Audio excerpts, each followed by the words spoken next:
Om Ajnanatirandhasya Jnananjana Shalakaya Chakshurnilitam Yena Tasmai Shri Gurave Namaha. Oops, I'll say that again. This song is usually sung on the disappearance days of great acharyas. It is by Srila Narottam Das Thakur, who spent most of his life lamenting. Shochati iti Shudra. One who laments is a Shudra, but this is a different kind of lamentation. This is transcendental lamentation. So, in his youth, he ran away to Vrindavan, and there most of the associates of Chaitanya Mahaprabhu had already passed away. But Lokanath Goswami, who must have been very old, because he was the first one sent to Vrindavan by Chaitanya Mahaprabhu. He was still alive then. So Narottam Das became his only disciple, and he studied along with Srinivas, who also had a great pastimes of separation, just missing Chaitanya Mahaprabhu and Gadadhar Pandya. So he was trained by Jiva Goswami, and of course Shyamananda, the three Prabhu Troy, the three Prabhus, Narottam Thakur, Shyamananda, association of these great devotees. And this song captures expresses the lamentation in which he spent his whole life. Of course, there are different moods in bhakti also. There's also happy songs of Narottam Das. They're not all sad. What is that? Shadai Swarup. Narottam Dasa Koi Nittalila Shukamoy Shadai Swarup Moramane is another song he sings about the Vrindavan, the pastimes of Radha and Krishna in Vrindavan. And he says that these pastimes are all full of happiness. May they always be manifest in my heart. So anyway, this song.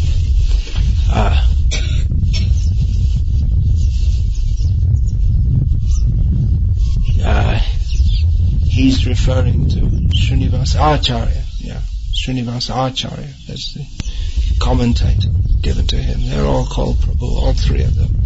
Srinivas Acharya, first of all, he says that Prabhu, that master, that Acharya, or Thakur is a name given.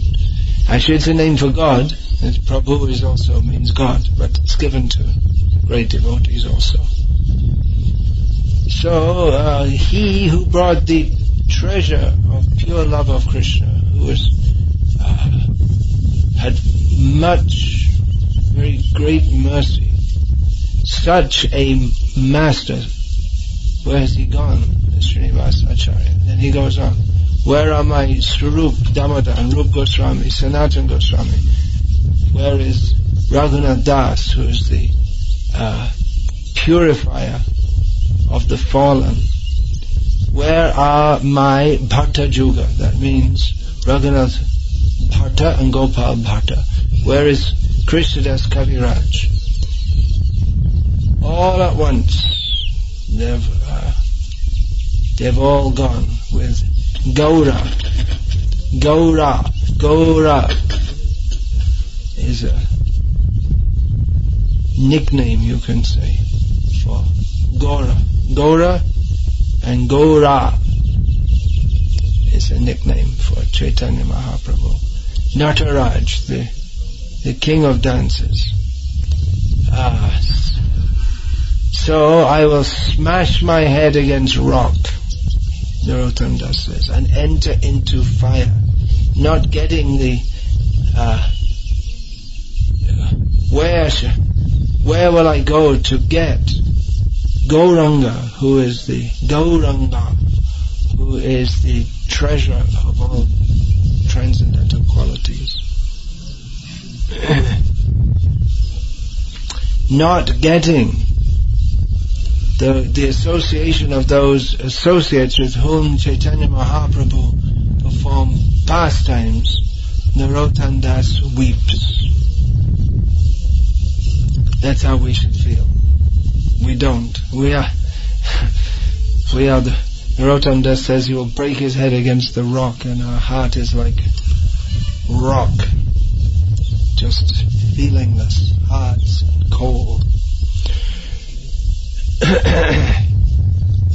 Nama Om Vishnu Padaya Krishna Prasthaya Bhutale Shrimate Bhaktivedanta Swami Niti Namane Namaste Saraswati Deve Gauravani Pracharne Nirvishesha Shunyavadi Paschatya Deshatarne Nama Om Vishnu Padaya Krishna Prasthaya Bhutale Shrimate Bhaktisiddhanta Saraswati Iti Namine Shri Varshabhanavi Devi Dayataya Kripabhye Krishna Sambandha Vigyana Dayane Prabhave Namaha Madhurya Jvala Premadha Shri Rupa Anuga Bhaktita Shri Gaura Karuna Shakti Vigrahaya Namostute Namaste Gauravani Shri Murtaye Dinatarne Rupanuga Virudha Pasidhanta Dvanta Harane Vancha Kalpatarupas Chakripa Sindhubhya Vichapatitana Bhavevyo Vaishnavebhyo Namo Namaha Vandeham Shri Guru Shri Amalam Shri Guru Vaishnavamscha Shri Rupam Sarvajatam Sadhana Raghunatam Vitam Tam Sajivam Sadvaitam Savadhutam Parijana Sahitam Krishna Chaitanya Devam Shri Radha Krishna Padam Sadhana Lalita Shri Shakadvitam Hare Krishna Krishna Krishna Hare Hare Hare Rama Rama Rama Hare Hare.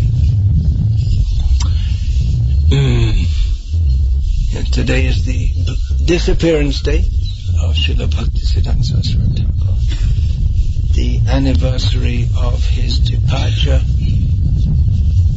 from this world. That was 76 years ago, on the 1st of January. So on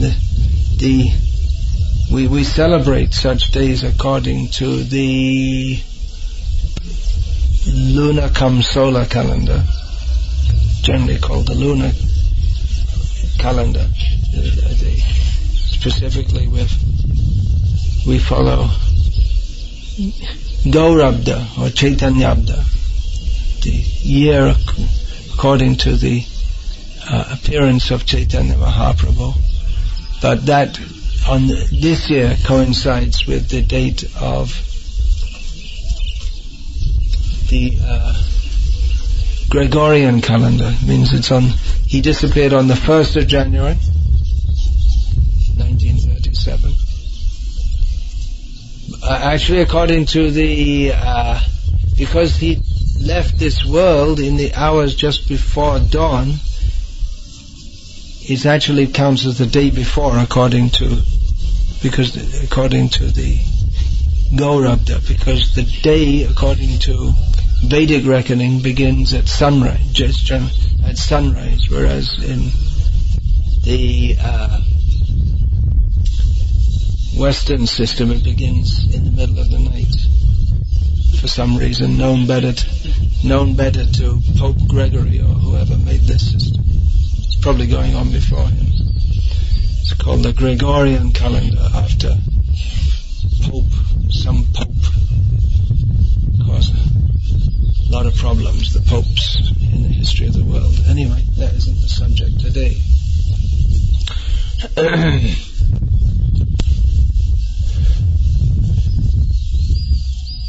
So today we should discuss. What should we discuss? Sri Bhaktisiddhanta Vaibhava.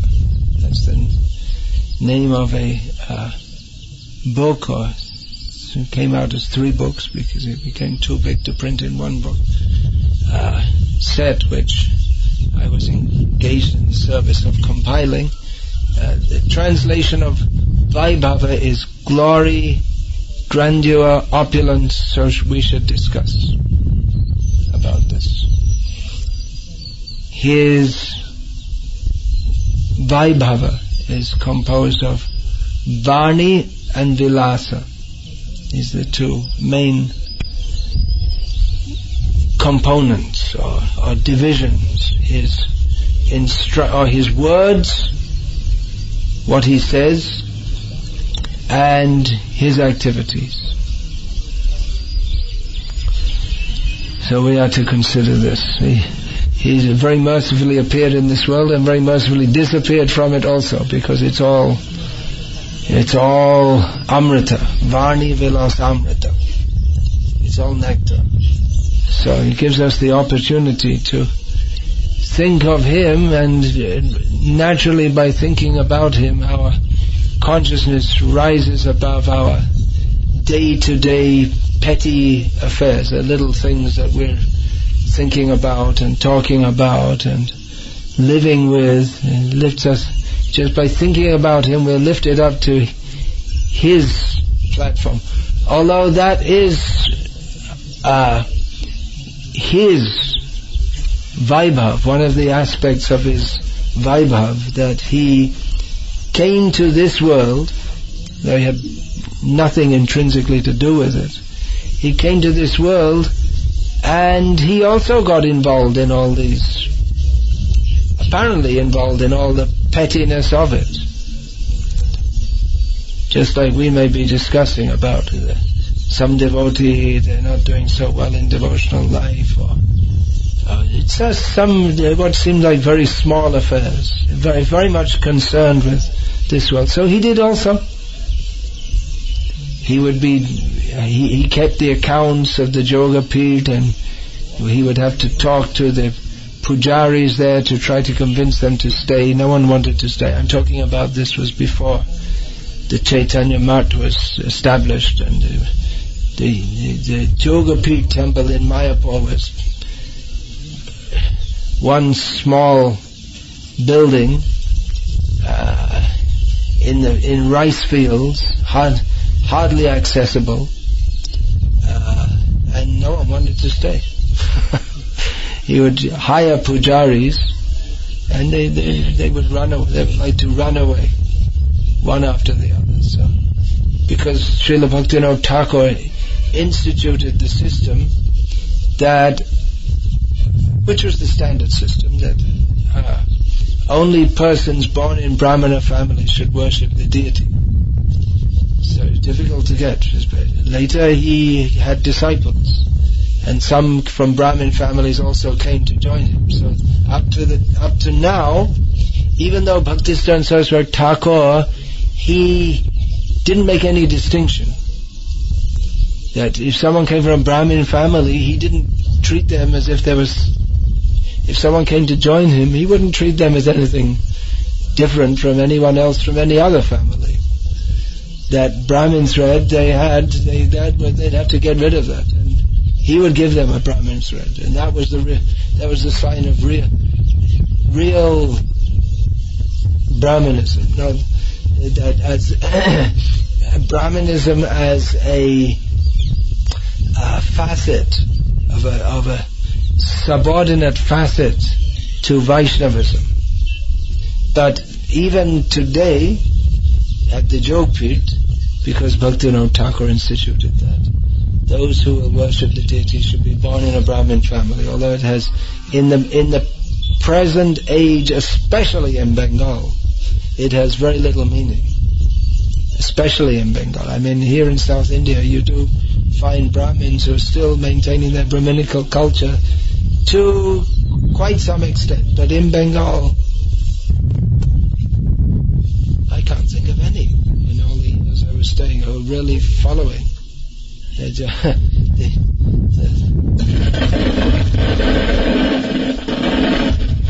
The present and previous chief ministers of Bengal are from Brahmin families. Most of the Brahmins, they're all communists in Bengal. At least the present one's not a communist.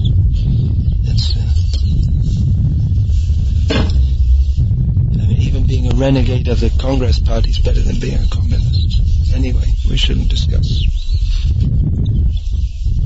politics here. So, where to begin? You have to begin somewhere. Usually in discussing such personalities, we discuss in a chronological way, because that's the way we think. In this world, we think in terms of chronological time, although that's meaningful only to us. In spiritual existence, there are no chronometers. There's no measurement of time. There's no need for such a thing. And everything is eternal. Krishna is born. He grows up. He performs so many pastimes. He leaves. The Brajavasis are plunged into bliss. He comes back again, and then they forget that he ever left, and it all goes on and on eternally. But in this world we have a conception of time. Interestingly, Indians have been criticized by the West in as many ways as Western people can imagine, and they're still working on trying to find some more. One of their criticisms is that Indians are not history conscious. They don't keep proper histories. Actually, there are historical records also, but traditionally Indians have not been very history conscious. Probably for this reason, that within Indian understanding, time is so vast. There are cycles of time, and 1,000 Sahasra Yoga Pariyanta Mahayat Brahmano Viduhu. The 1,000 ages makes one day of Brahma, and Brahma, his whole life, which is 100 years of such days, is just within one breathing of Mahavishnu. So, with the consideration that time is going on in cycles, and there's nothing really new, everything's just going on as it did previously, and that our existence, even if you take the great history of China, or in China people are very history conscious, so we've heard, or the great history of Britain, or the great history of the United States of America, all less than 350 years of it. It's all just in time. Just if Brahma coughs already, in the time that it takes him to sneeze, already the whole history of China got included within that. So that's one reason why, or two reasons why Indians are not so much history conscious. They're more concerned with the essence rather than with this ephemeral history of dynasties, Ming dynasty and all this in China. They have this. Here in Tamil Nadu there are the Cholas, the Pandyas, and what's the other one? Cheran. So these are three great dynasties in recent times. Yeah. So people. We usually begin, but with the birth. One thing I was saying that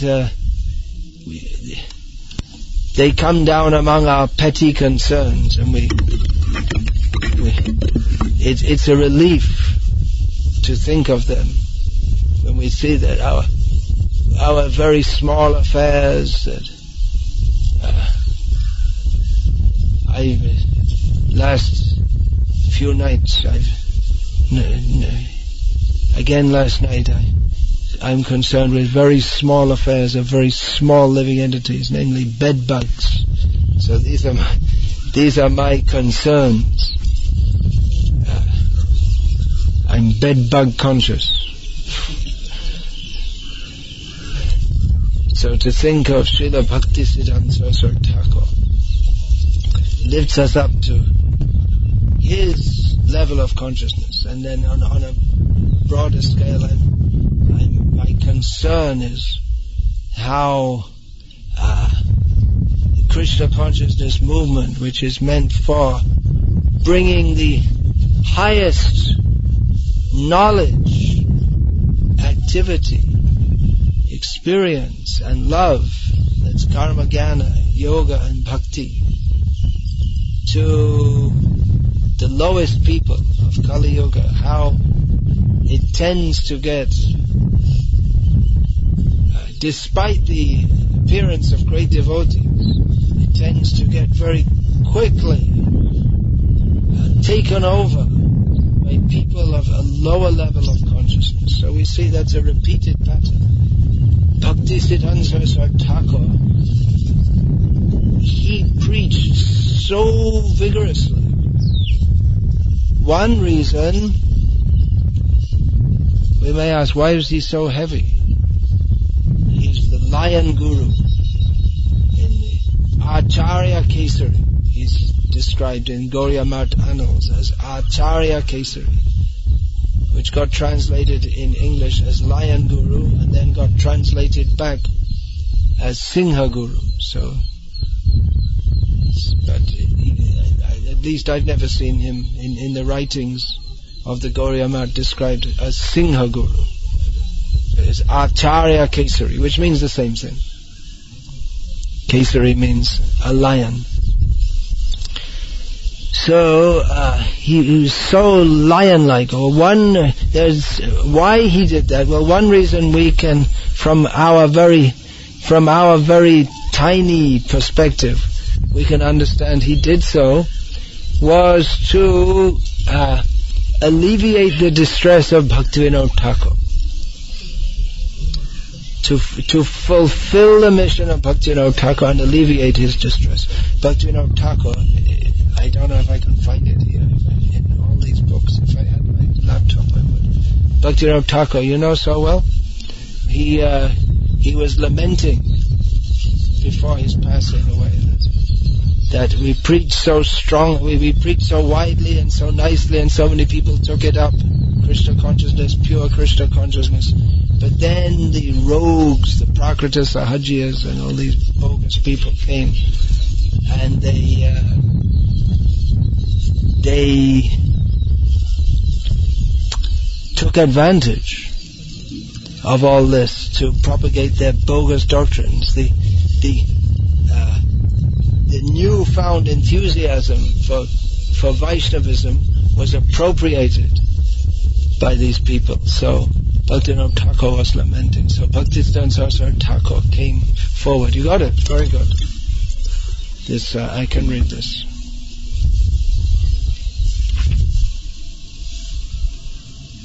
I'll read from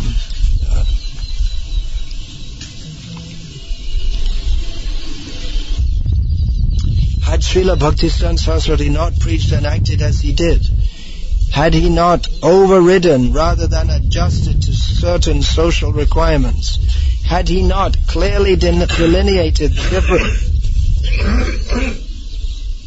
the difference between Shuddha Bhakti and both Mishra and Vidha Bhakti.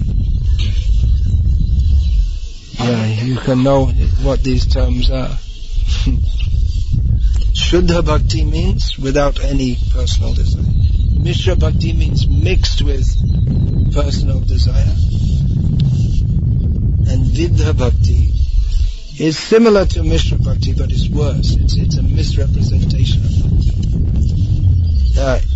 If we have not done this, then the gains made by Srila Bhaktivinoda Thakur for pure Vaishnavism would have been wholly commandeered by the upper Sampradayas.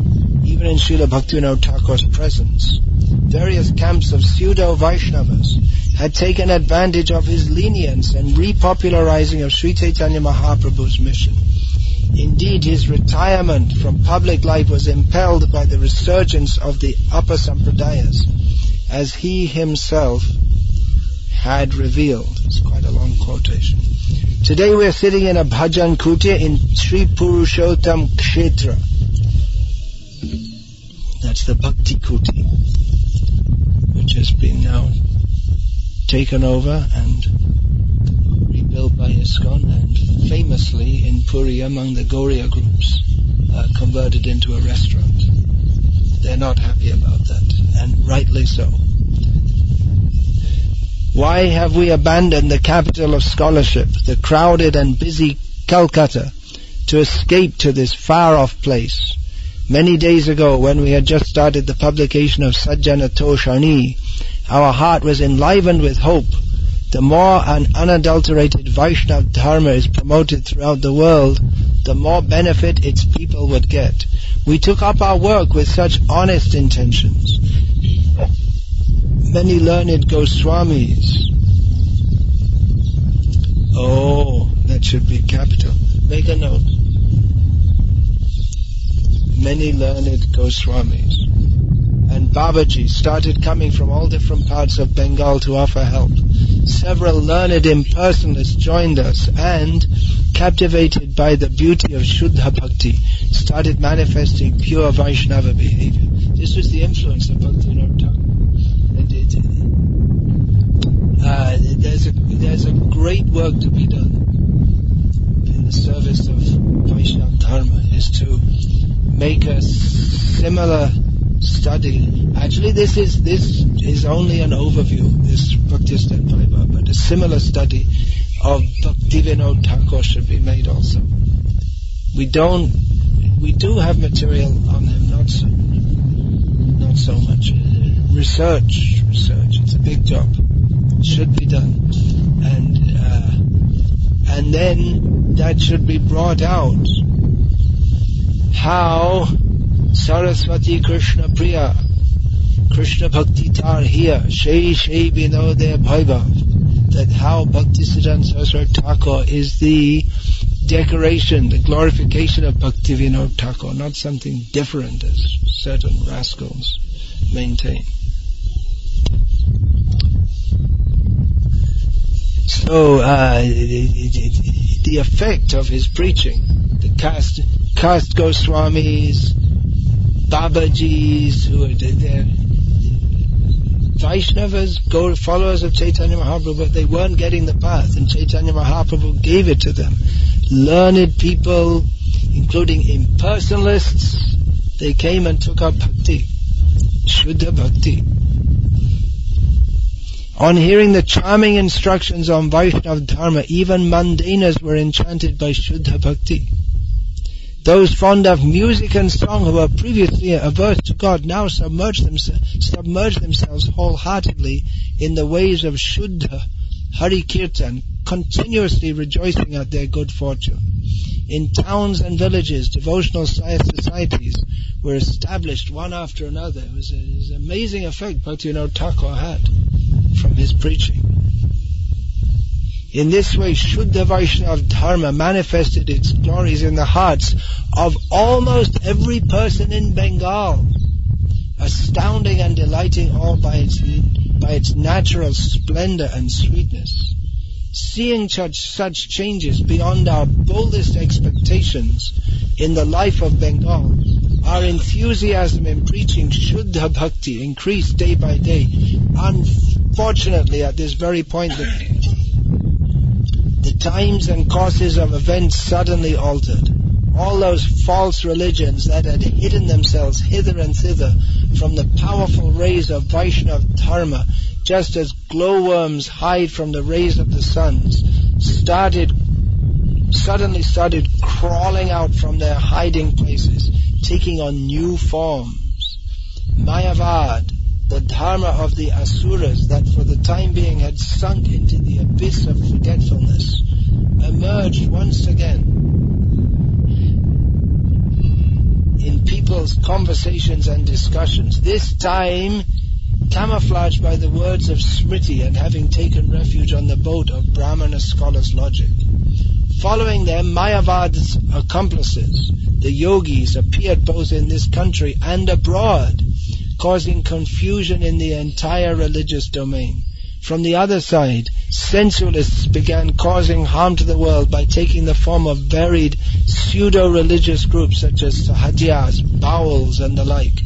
A few worms swarming in the stool of Pratishta displayed the utmost effrontery by posing before the ignorant public as avatars of Bhagavan. Others took attractive Vaishnava names, decorated themselves with Acharya titles, and started promoting non-Vaishnava ideas in the guise of Vaishnava Dharma. Our hearts shattered on seeing the drastic turn of events. While we were looking for the cause of what was happening, the following words of Srila Prabodhananda Saraswati Pad suddenly unfolded in our heart. Kala kaler balina indriya vairi varga Shri Bhakti marga iha kantaka koti ruddha ha kvayami vikava kimaham karomi Chaitanya Chandra yadi nadya kripang karoshi. It is Kali Yuga, and our enemies, the senses, are powerful. In this world, the path of bhakti is spiked with millions of thorny obstacles. O Chaitanya Chandra, if you do not bestow your mercy on me today, then, being confused, where will I go and what will I do? Tearfully chanting these words, we reached the place of the Lord's appearance, Sri Mayapur, yet even there our sorrow did not subside. Having forsaken our homeland in search of the Lord, we finally came to Sri Kshetra, Puri, Jagannath Puri, the place of his disappearance. Here we rolled in despair on the golden sands, and then the Lord revealed the following message in our heart. O Sajjanato Sharni, may thou be in peace. In this samsara, the nature that Bhaktivinoda Thakur, he himself is non-different from Sajjanato Sharni. Chaitanya Mahaprabhu addressed him as Sajjanato Sharni, which means that which gives satisfaction. It's actually she who, it's feminine name, she who gives satisfaction to the devotee. Sajjan means devotee. So, an honest person, a good person. May thou be in peace. In this samsara, the nature acquired by the jivas according to their karma in unlimited rebirths pushes them to assume more karma again and again. As long as they are not fully freed from non-devotional desires, whatever good instruction you give them will bounce off their ears and not penetrate their heart. Thus, no matter how well you preach Bhakti Dharma, however much you discuss Bhakti Katha, due to their karma you will not be able to give them anything substantial.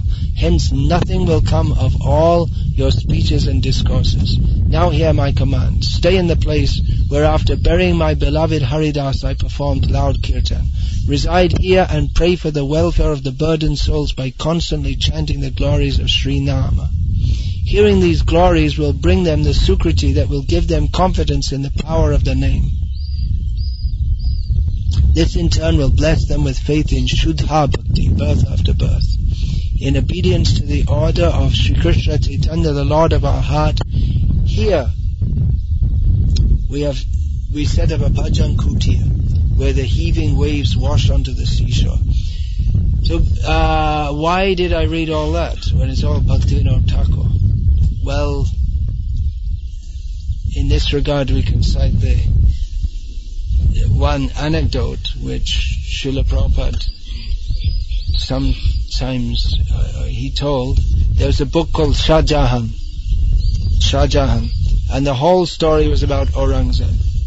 At the beginning, Aurangzeb kills his 3 brothers and imprisons his father, Shah Jahan. And then the whole book is about this Aurangzeb. And then Srila Prabhupada told this story, that why did you call it Shah Jahan when the whole book's about Aurangzeb. No, the book's about Shah Jahan because he's locked up thinking about all this. He's unhappily meditating on this, the activities of his son. So in the same way, Bhaktisiddhanta Saraswati Thakur, his whole Leela, his everything about him is Bhakti Vinod.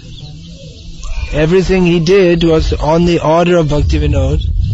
Bhakti Vinod Thakur told him to serve and preach Gaura Nam, Gaura Dham and Gaura Kam. The name of Chaitanya Mahaprabhu, the holy place of Chaitanya Mahaprabhu, Sri Mayapur Dham, and the desire of Chaitanya Mahaprabhu, which is Priti Viti Ache Jato Nagaradi Gram Sabhatra Pracha Hoibe Moranam. That his name, Chaitanya Mahaprabhu's name, will be preached all over the world. There's also his internal desire, which is in the mood of Radha to attain Krishna. And Bhaktisiddhanta Saraswati Thakur, he is that. He is Nayan Mani. He is the personification of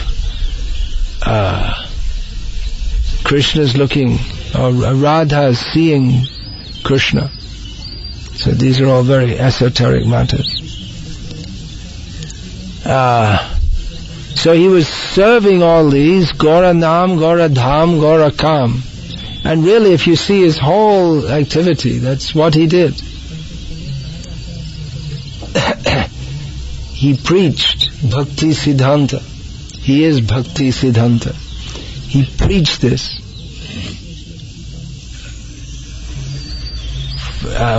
for fulfilling for preaching Gaura Nam, Gaura Dham, and fulfilling Gaura Kama. But that was all within the context of Bhakti Vinod Upadesha. All within the context of the instructions of Bhakti Vinod Thakur.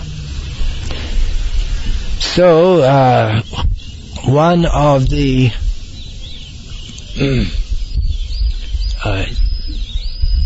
instructions of Srila Bhaktisiddhanta Saraswati Thakur is Parampara Jano Bhalomata. You should know very well what is Parampara. So this is just in 4 words. It's very important. It's vital instruction. We should know very well what is Parampara. What is the principle of Parampara?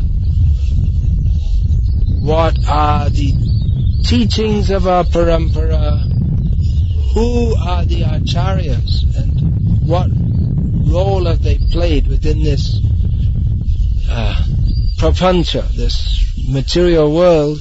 What role they have played in different times in revealing the message of the parampara and carrying it forward. In every acharya, he adds something to the garland of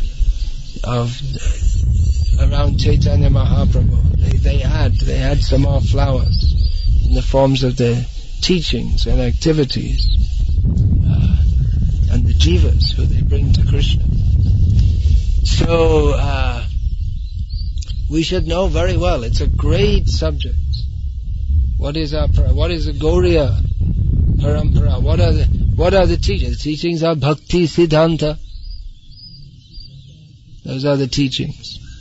Teachings are Bhakti Vinod. Those are the teachings.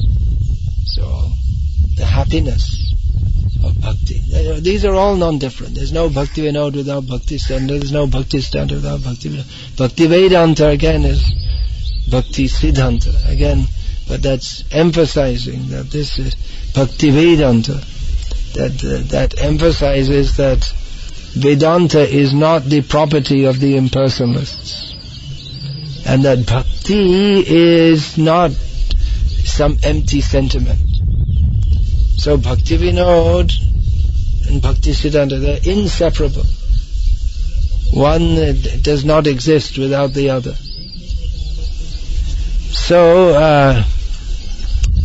all these, how Gauriya Parampara here in this land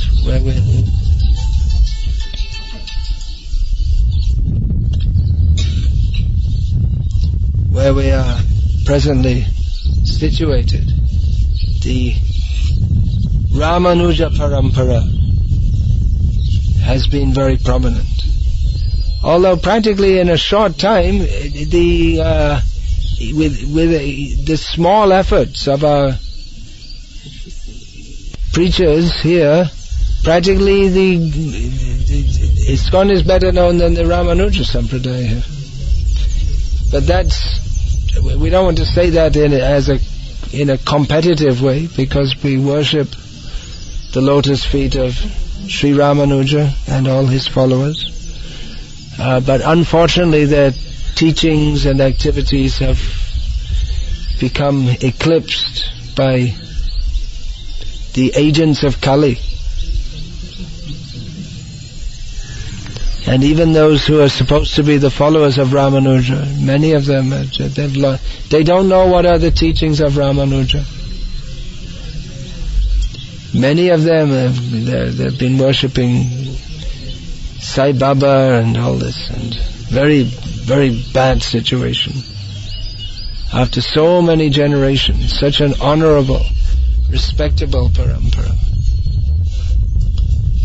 So,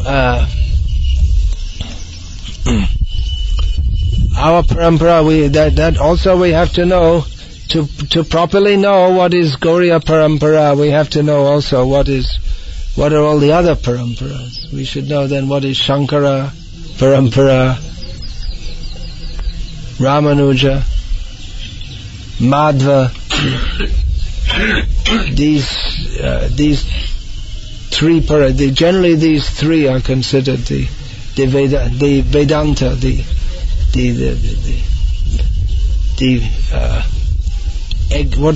exegetes of the Vedanta, these three. And the Vallabh Parampara is also important still. Nimbaka hardly. Still there's something. But Vallabh Sampradaya, not here, but in Vallabh Sampradaya in Gujarat, Rajasthan, Vrindavan area. They're more in the Govardhan area, not much in Vrindavan itself.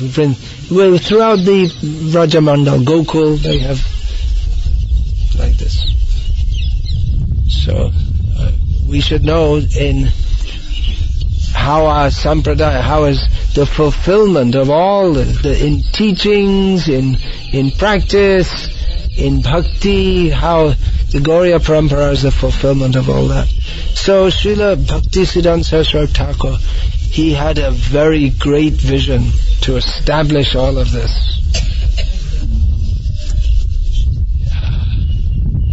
His vast mind,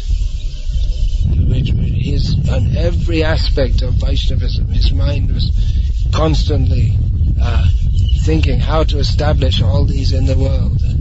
So many projects and ideas he had. Now our own Srila Prabhupada, Srila Bhaktivedanta Swami Prabhupada, he appears to be different again. Just yesterday I was reading, Srila Prabhupada said about Back to Godhead magazine. He said, we don't want any complex philosophy. Just keep it very simple. That's all. Which is quite different to Bhaktisiddhanta Saraswati Thakur, whose philosophical presentation is sometimes thought to be complex. It's not really complex. It's actually very clear. But because our brains are not clear, we tend to think in very complex ways. So he wrote in a manner which seems to be complex, but then linguistically you could say it's complex, but it's like that because if you enter into it, then you can understand he's writing in such a way that it cannot be misconstrued. Everything's completely clear.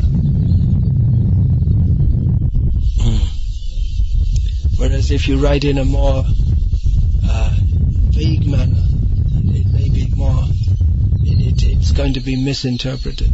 So his works are not misinterpreted. Hardly anyone reads him nowadays. Most of his writings are almost all in Bengali, his own style of Bengali. Hardly anyone reads. There's hardly anyone to appreciate. The day will come when people will study. It's already started. I mean, there are a few people from the Western world who are studying this. But even in the Gauriya Math, you'll hardly find, in all its different branches, you'll hardly find anyone who reads his works. If they read anything, mostly they don't read anything. Hardly. They mostly read Prabhupada's books, our own Prabhupada, because they're understandable. His Bhaktisiddhanta's writings, then it's a mental effort to understand them. You have to really. It requires a high level of education to even begin to read them.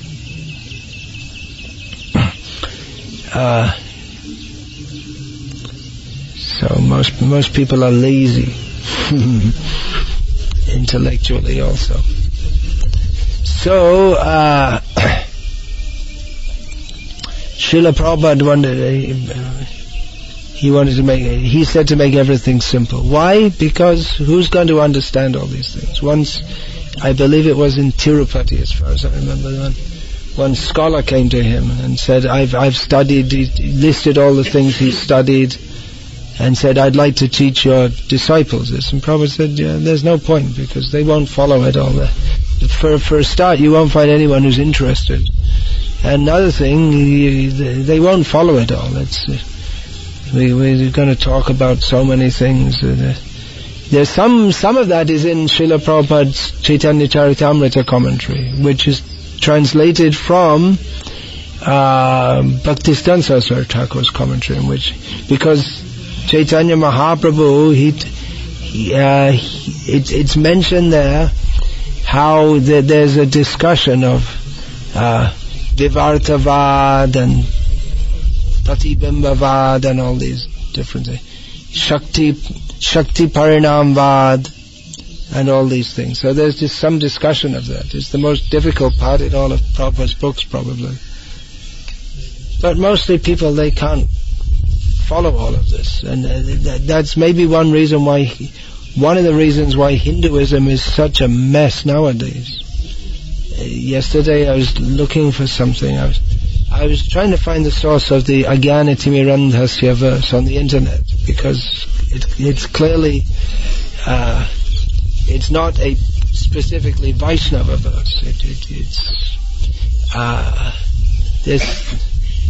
So I was trying to look for that. So I saw the Ajnanatimirandhasya meaning came up.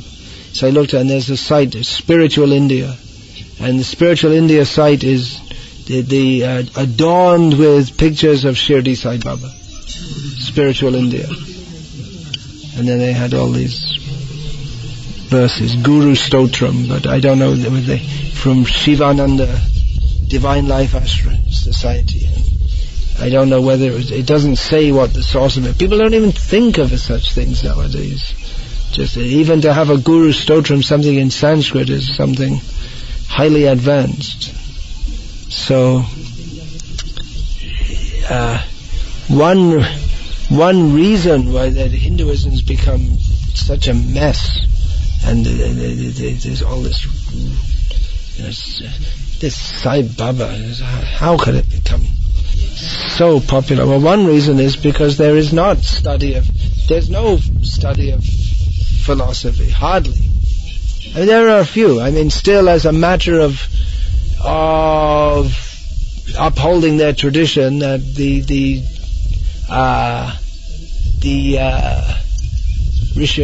Sringeri. The Shankara, who's going to be Shankaracharya, they have to study all their books, old books, and up to now the sannyasis in the Madhva Sampradaya, they're trained in Nyaya Suddha, very complex philosophical discussion, logical discussion. Logic, Nyaya means logic. Also means justice, law. So, but it's studied just practically as a ritual. Whereas Srila Prabhupada, one of his great gifts was that he took the essence of this philosophy and applied it in our lives. The Nyaya Suddha at the time, who wrote that? Was it Jayatirtha? Vijayadhvaj Tirtha. So at that time that was relevant, but nowadays who can understand all these things? So Srila Prabhupada, he applied it practically. He made Srila Prabhupada spoke. It wasn't that when Srila Prabhupada said make it simple, he didn't say that just have cartoons or something like this. Srila Prabhupada spoke philosophy literally day and night. But he made it simple. He presented it in a simple way, and in a relevant way to people of the present time. So in this way he brought Bhakti, what was Bhaktisiddhanta and Bhakti Vinod, what was required for people at this time. So I'm talking about Bhaktisiddhanta Saraswati, but in a broad way. We're talking about Bhaktisiddhanta, you could say, in a broad way. Because if we have to discuss him, generally on these days people will discuss pastimes. They like to hear stories. But he is Bhaktisiddhanta. He didn't come to make some drama that people can make some film of later or something. They can make a film, that's all right. But it wasn't that he was just playing some games so that people can, Guru Dev did this, Guru Dev did that. But he was living Bhaktisiddhanta, speaking it and living it at every moment, and he wanted to convey that to others. So we should discuss better than discussing his pastimes, which are not different from his teachings, but if we discuss his teachings, that would be more relevant. So Drigdrishya Vichar, they said, that is the essence of all that I have to speak. This Drigdrishya Vichar, the Drigdrishya Vichar means consideration of the seer and the seen. So this Drigdrishya Vichar is not a term that he invented. This is going on in for want of a better term, Indian philosophy for generations together. I didn't make that point in the next edition. I'll do that. Shankara spoke of Drigdrishya Vichar even before that. You could say it's a standard topic in Indian philosophical discourse. According to Shankara, now you have to laugh because it's so stupid. Yeah, the seer and the seen, they all become one.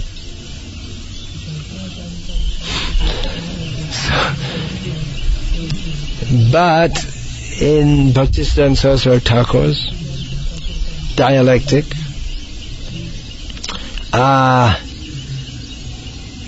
they are eternally different, and although we think of ourselves, I will see God, but rather we should act in we should understand that we are seen by Him.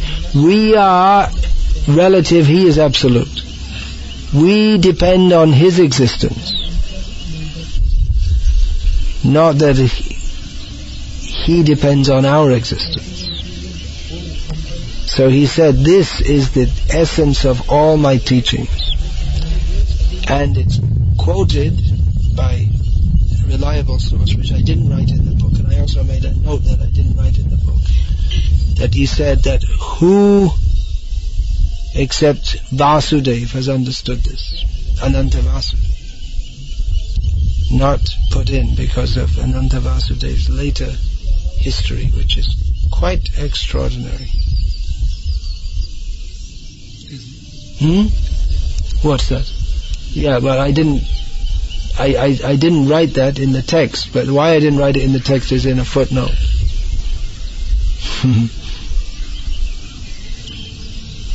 Quite extraordinary and enigmatic. Great personality, no doubt.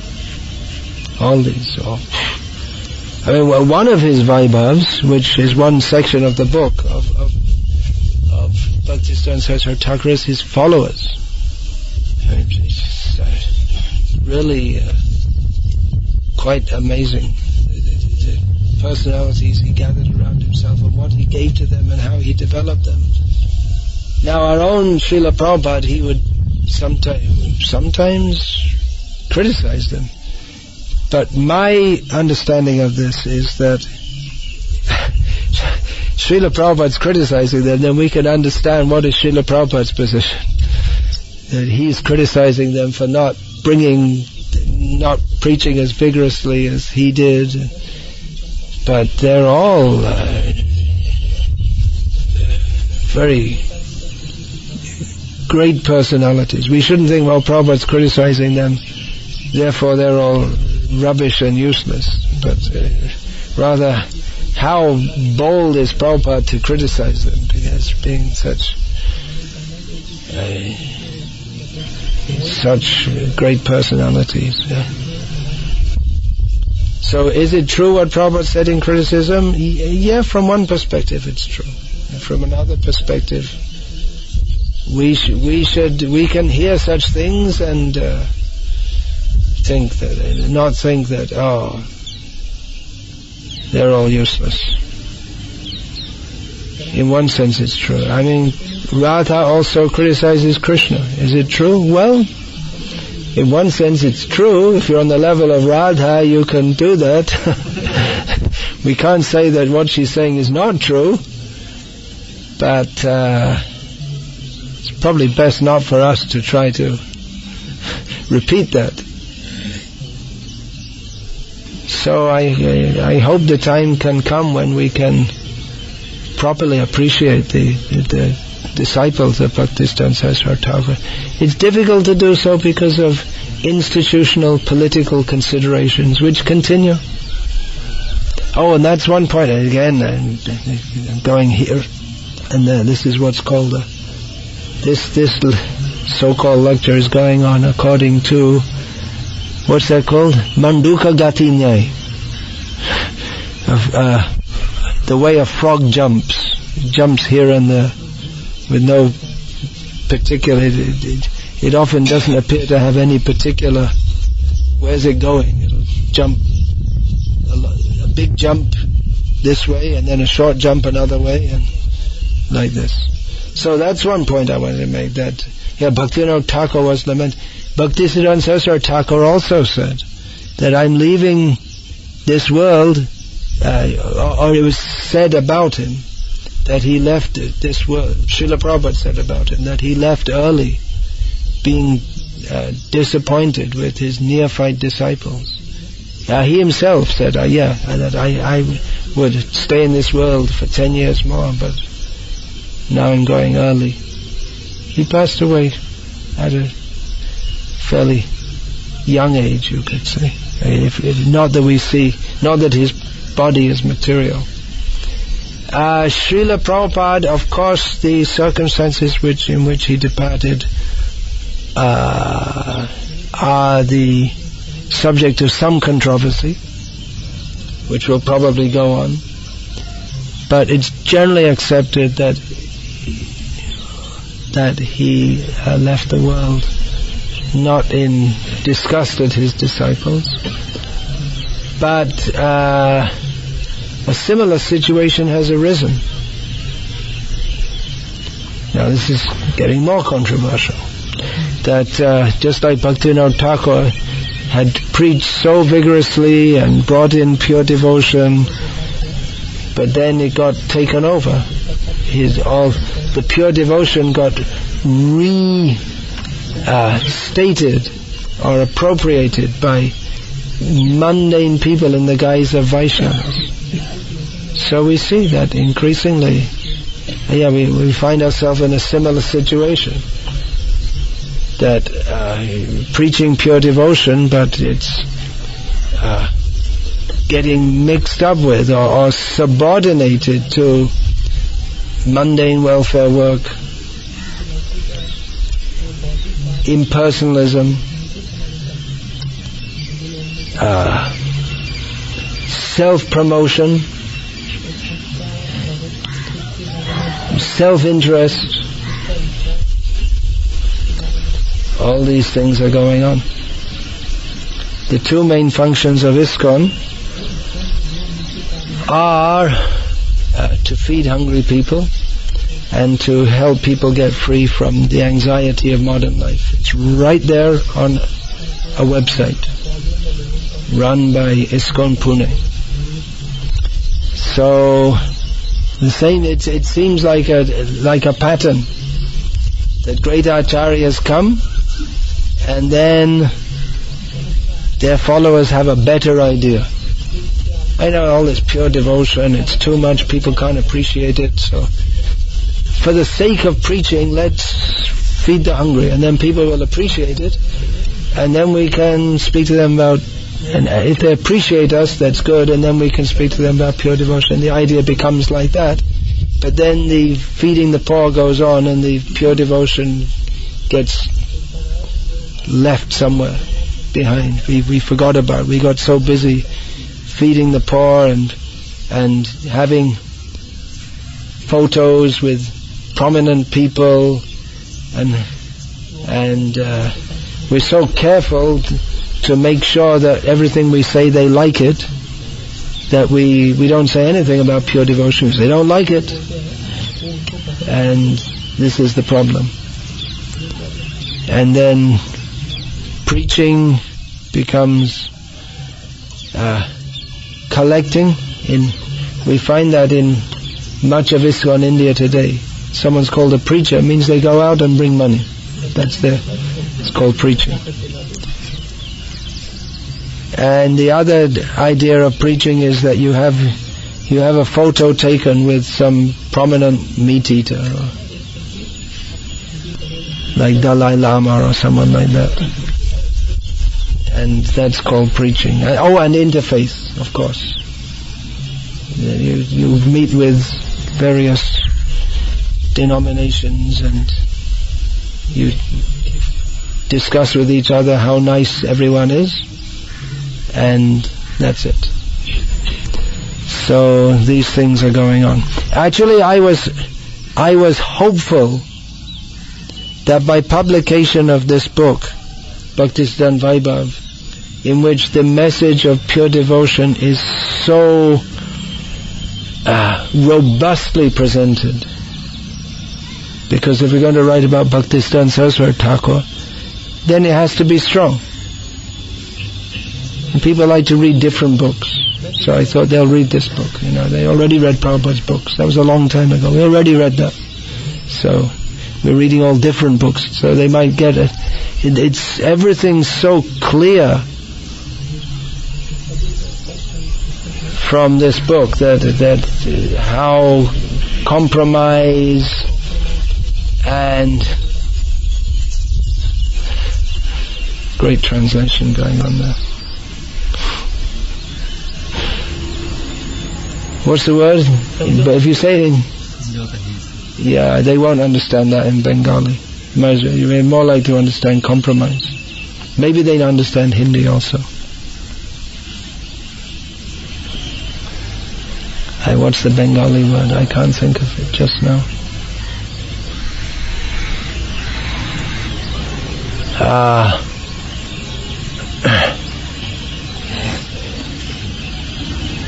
So I was thinking that this might jerk our movement into shape, because it's mostly the leaders will read it, or people, who've read Prabhupada's books. And this Bhaktisiddhanta Vaibhav can be, I would think it can be appreciated by devotees who've read Prabhupada's books thoroughly, studied them thoroughly, not just by anybody.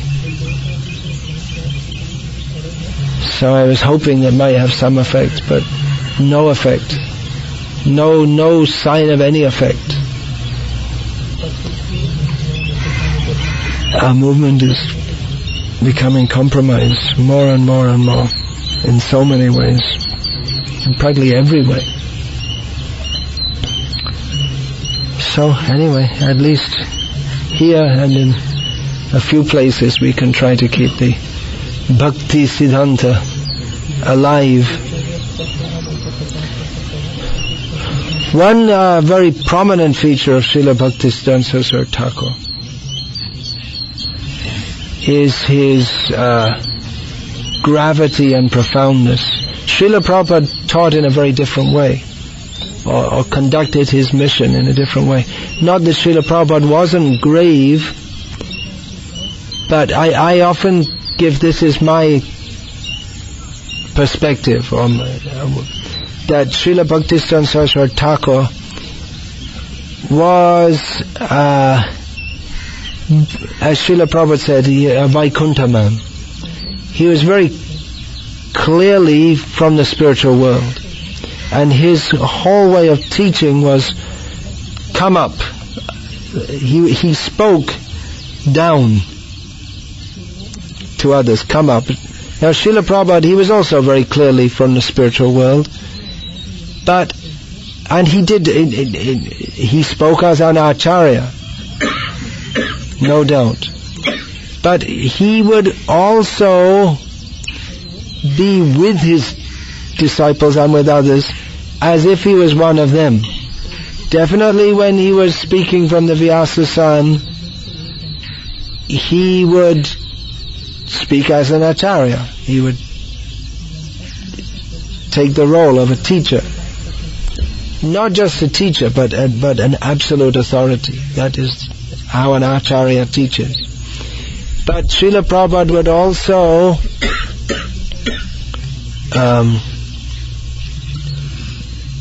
behave sometimes in a very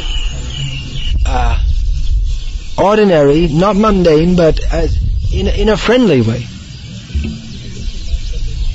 with his disciples, and joke with them, and so my perspective is this, that Prabhupada, it's like he took our hands and said, come with me, it's easy. Whereas Bhaktisiddhanta Saraswati Thakur was, come up. So a different approach. So very grave, very profound. So we should remember that. Not make everything into it. It's very easy to make everything light and cheap, but bhakti is not cheap. The dignity, we should maintain the dignity of Vaishnavism, which even non-devotees, they can sense if the lack of dignity sometimes. Recently one Australian journalist, he'd visited Mayapur and Navadvip, and he thought that Mayapur, ISKCON, he thought it was very commercial compared to Navadvip. Isn't that ironic? The temple of Dhameshwar Mahaprabhu, which is maintained in Navadvip, which is maintained by an Upasampradaya, what we call an Upasampradaya. So Bhaktivinoda Thakur established Mayapur as the actual birthplace of Chaitanya Mahaprabhu, saying that in Navadvip they're all commercial because you have to pay to go in the temple and they're just interested in money.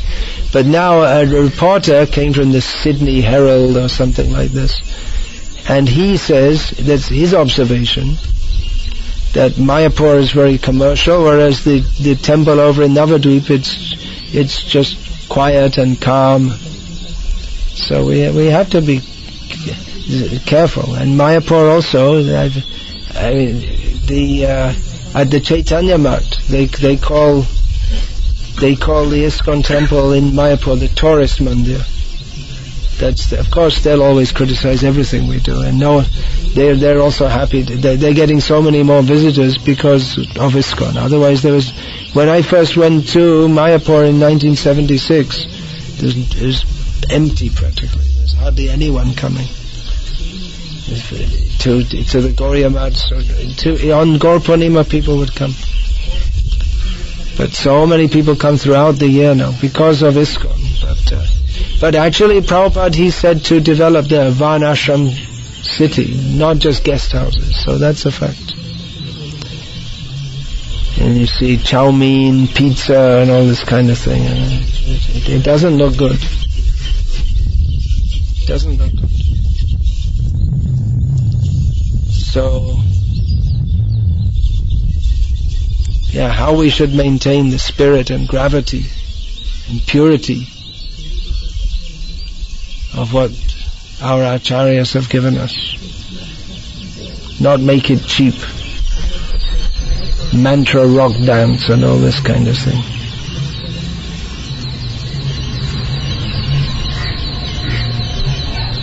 Maintain the dignity of Chaitanya Mahaprabhu's movement.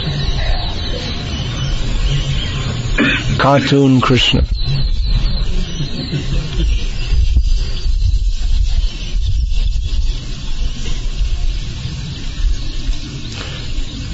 Hare Krishna.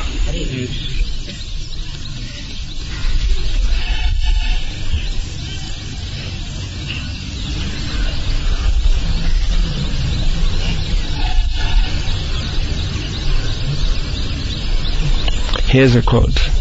Just there's so much this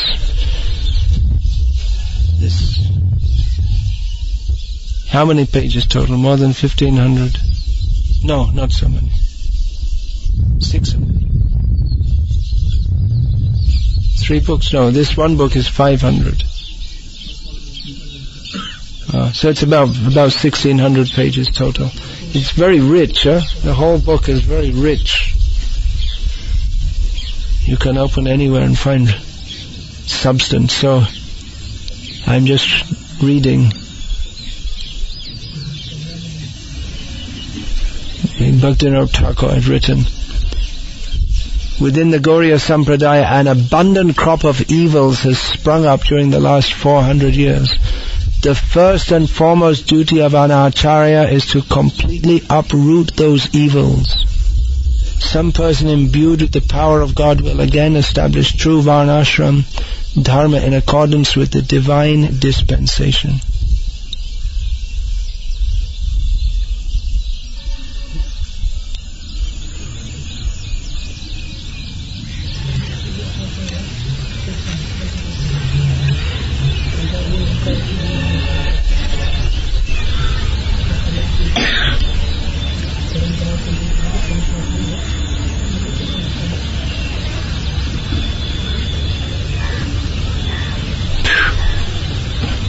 Is just one footnote on this page.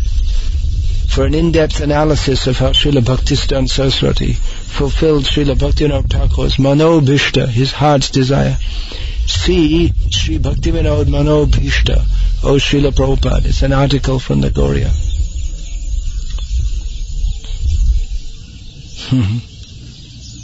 This all has to be brought out. Who will read it? Everyone's busy going to mantra rock dances. Who will read all these? Who will appreciate all these things?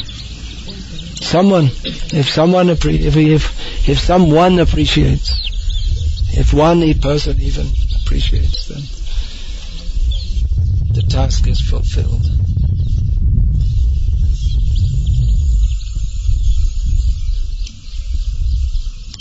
So you have a lot of wealth in your Tamil language also? Last year this is what happened. It's so rich. I gave lecture last year. The same day. They brought all. Actually, I was here on the 1st of January, but the disappearance there of Bhaktisiddhanta Saraswati would have fallen on a different date. So last year and this year I was in Vellore at the end of the the Christian year. And then I went from here to Villupuram and then took a train to Rameswaram. During the appearance day, I thought I can explain 3 points to get covered. I thought I can take different things and explain. It was so rich, deep, hardly I was able to explain. No, even one page, any work, you take Bhagavatam, Gita, anything, you can spend your whole life. It's like a big mine. You go on digging, you won't come to the end. So I was speaking about the Tamil Vaishnava literature. I don't understand Tamil, but I can understand. It's a very, very rich, very rich. And my desire is that Prabandham, that can be explained by our devotees better than them. I think so, yeah. Yeah. And so many writings they have. This in Sanskrit also, there's great acharyas here. Vedanta Deshika, he made that. What is that? He made 1,000 prayers about the Lord's padukas. So many things. One function of our ISKCON, especially in Tamil, I mean all over the world, but if not here, then where, is to glorify Sri Ramanujacharya and his sampradaya. We should also do that. Such people have walked this earth, this area here.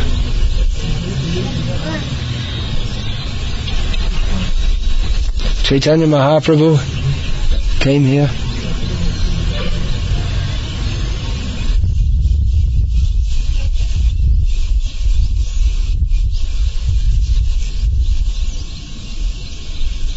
Hare Krishna. So we'll meet again at 12 o'clock, is it? And we'll have Pushpanjali and Guru Puja and Prasadam. Krishna willing. It's a new year, according to the Western calendar. In India, they also here also fireworks going off all around here. Even in the village. There's so many New Years. And Tamil New Year is just coming up in a few days. By the mercy of Karuna Nidhi, right? Otherwise, he changed the date. What was the purpose of that? Just his own idea.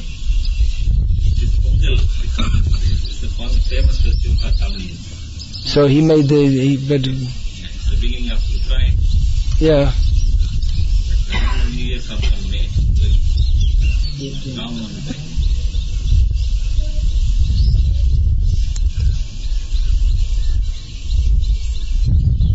We have so many New Years. If you travel in India, there's all different New Years at different times. Gujarat, the New Year's at the end of the cycle of I mean, it's when the winter is beginning, is it not? Yeah, so it's like just when the winter is beginning.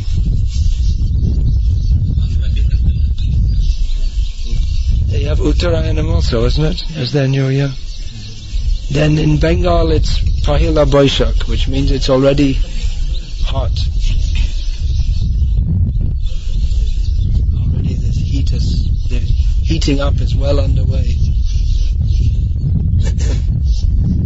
Then in Kerala it's Onam, right? When does that come? Any idea? They all celebrate the Bali Maharaj Leela at that time. In August, September. It's a strange time. I mean, you would think that the New Year would be in the spring, actually. Vasanta. That's when all the crops begin. New crops come up. Then the days start to get longer and hotter. Anyway, people have their own ideas. It's like It's like they do like that. In the Western system, the day begins in the middle of the night, and the year begins in the middle of winter. they like. And we're supposed to accept this as a superior civilization.